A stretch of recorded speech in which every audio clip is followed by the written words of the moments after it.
In this video, I'm going to show you how to use the Smart Compose on Gmail. So you can use AI to write a Gmail or to respond or to reply to your Gmail that you want to send. So assuming I have this Compose and I want to use the Smart feature, you can come to the writer and type in the email that you want to send to, and then you can come to the address and say Smart email, the subject, and then you can come to in here. And when you want to start typing,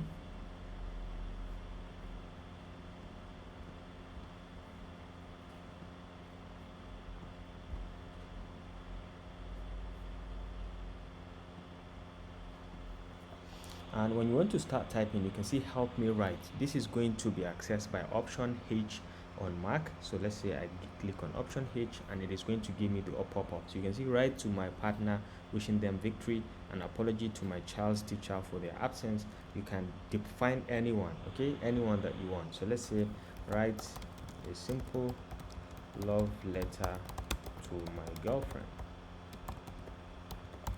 Okay, so you can just hit on enter, and then this is going to automatically write a simple love letter to that your girlfriend. You can just specify her name, okay, girlfriend's name.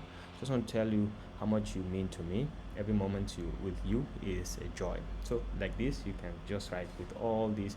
If this is what you want, you can just go ahead and send, and then you can write a simple, this is this prompt, then you can customize it if you want. But if this is okay, you can just go ahead and say insert, and once you insert it, now you can customize this accordingly. You can edit any section, and once you're done, you can just type in the name of the girlfriend, for example, anyone you can just type X, okay, dear my dearest X, and then you can just send it to that person and it's going to receive it. So that is the power of using AI to write your Gmail. If you found this helpful, please leave a like.